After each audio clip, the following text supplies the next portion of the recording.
সম্মানিত ভাইয়েরা আমার, আমি জুমার নামাজ তথা মসজিদের কিছু কথা আপনাদের খেদমতে আরজ করব। তার কারণ এই দেশে 3 থেকে 3.5 লক্ষ মসজিদ রয়েছে, যেখানে 3.5 লক্ষ খতিব আছে। কথা বলেন ঠিক কিনা? এই 3.5 লক্ষ ইমাম তথা খতিব, এদের হালচাল, সামাজিকতা, সামাজিক স্ট্যাটাস, এরা কোন অবস্থায় রয়েছে, আমি আপনাদের খেদমতে কিছু সে বিষয়ে কথা বলতে চাই, আল্লাহ যদি তৌফিক দান করে। সম্মানিত ভাইয়েরা আমার, আল্লাহ রাব্বুল আলামিন সূরাতুল জুমার মধ্যে বলেন, ইয়া আইয়ুহাল্লাযীনা আমানু ইযা নুদিয়া লিস-সালাতি মিন ইয়াউমিল জুমআতি ফাসআউ ইলা যিকরিল্লাহি ওয়া যারুল বাই যালিকুম খায়রুল লাকুম ইন কুনতুম তা'লামুন। সম্মানিত ভাইয়েরা আমার, আল্লাহ পাক বলেন, হে আমার ইমানদার বান্দারা, যখন জুমার নামাজের আজান হবে তখন তোমরা দুনিয়ার কাজকর্ম, দুনিয়ার পারিবারিক, তোমার ব্যক্তিগত কোনো কাজ আর করতে পারবে না। তখন তুমি আল্লাহর ইবাদতের জন্য মসজিদের দিকে ধাবিত হও। আজারুল বাই, ক্রয় বিক্রয়, ব্যবসা বাণিজ্য সব কিছু বন্ধ করে দাও। সম্মানিত ভাইয়েরা আমার, এই কথা আল্লাহ রাব্বুল আলামিন যারা জুমার নামাজ পড়ে ইমানদার তাদেরকে বলেছেন, কিন্তু দেখবেন আল্লাহ বলল আজারুল বাই, ক্রয় বিক্রয় বন্ধ করে দাও, দুনিয়াবি লাভ লস সব বন্ধ করে দাও। কিন্তু এক শ্রেণীর মুসল্লি আছে, সমাজের মাতবার কেসেমের অথবা মসজিদের সভাপতি, সেক্রেটারি, এরা আসে জুমার যখন খুতবা হবে তখন, আর তখন কিছু মুসল্লি আবার তাদেরকে জায়গা করে দেয়। কথা বলেন ঠিক কিনা? সম্মানিত ভাইয়েরা আমার, আল্লাহ রাব্বুল আলামিন যারা মসজিদের দায়িত্ব নিবে, সভাপতি, সেক্রেটারি যেই হোক, এদেরকে আজানের আগে গিয়ে মসজিদের পয় পরিষ্কার, মসজিদের ময়লা আবর্জনা, মসজিদের আঙ্গিনা সুন্দর আছে কিনা, পরিষ্কার আছে কিনা, এটা ইমাম সাহেব দেখবে না, মসজিদের কমিটি গিয়া তলব করবে, এটা মসজিদ কমিটি দেখবে। আর এখন ইমাম সাহেবকে মসজিদ কমিটি তদন্ত করে, তদারকি করে। কথা বলেন ঠিক কিনা?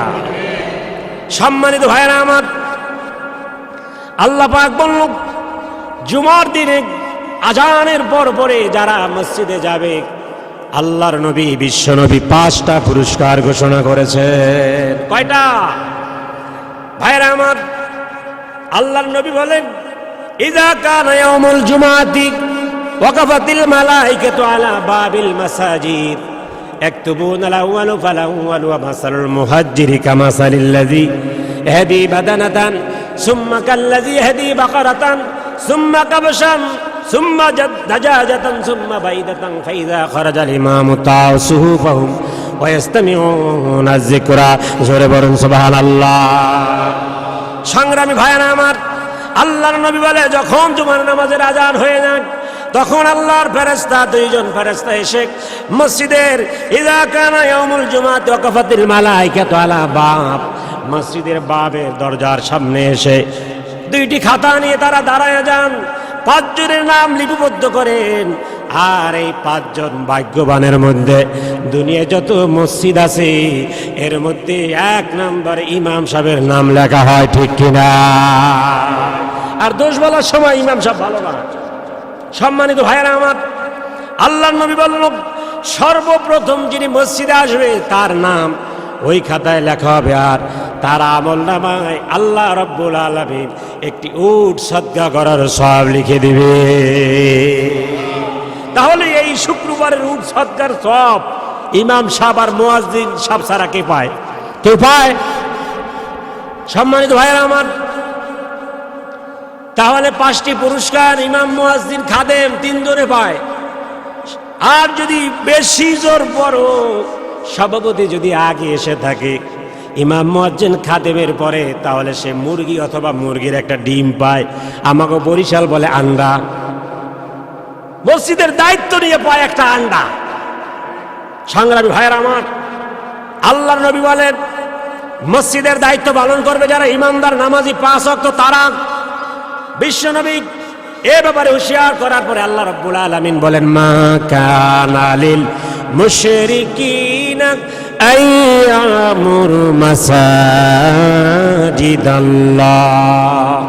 যারা শিরক করে, যারা মুশরিক, যারা নামাজ পড়ে না, যারা সুদ খায় ঘুষ খায়, এরা মসজিদের সভাপতি হতে পারবে না, সেক্রেটারি হতে পারবে না, কমিটির সামান্যতম সদস্য হতে পারবে না।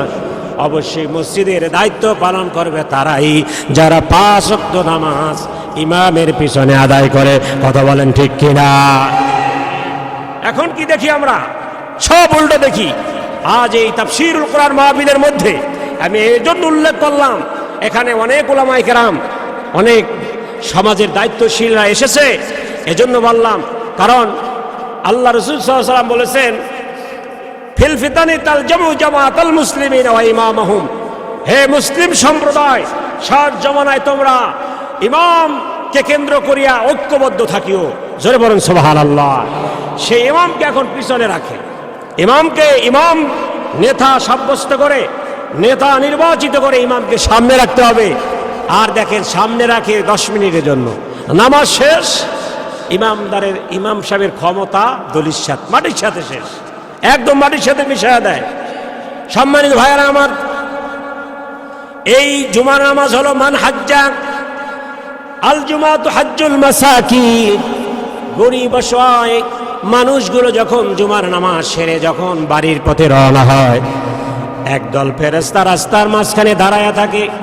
আল্লাহর কুদরতি ফেরেশতারা বান্দার পিঠের উপরে হাত চাপড়ায়া, কুদরতি হাত চাপড়ায়া বলে, ওরে আল্লাহর বান্দা, যাও যাও, তুমি হজের মতো একটি আমল করে বের হয়ে তুমি নিষ্পাপ মাসুম হয়েছ, নিষ্পাপ মাসুম হয়ে তুমি বাড়িতে ফিরে যাও। সুবহানাল্লাহ।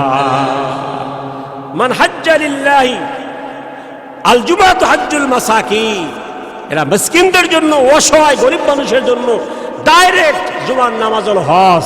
এই হজ করতে আসে মাতবার সাহেব, মেম্বার সাহেব, চেয়ারম্যান সাহেব। খুতবা যখন শুরু হয় তখন ছাগল মার্কা দৌড় দিয়া মসজিদে ঢোকে। কথা বলেন ঠিক কিনা? আমরা এ সমস্ত সভাপতি সেক্রেটারি চাই না, ঠিক কিনা? আল্লাহ আমাদেরকে এদেশে যত মসজিদ আছে দিনদার পরহেজগার মানুষ দিয়ে আল্লাহ চালাক, আল্লাহ সে তৌফিক দান করুক। জোরে বলুন আমিন। হুজুরের পরবর্তী ওয়াজ আসিতেছে আমাদের ইউটিউব চ্যানেলে, তাই সাবস্ক্রাইব করে সাথেই থাকুন।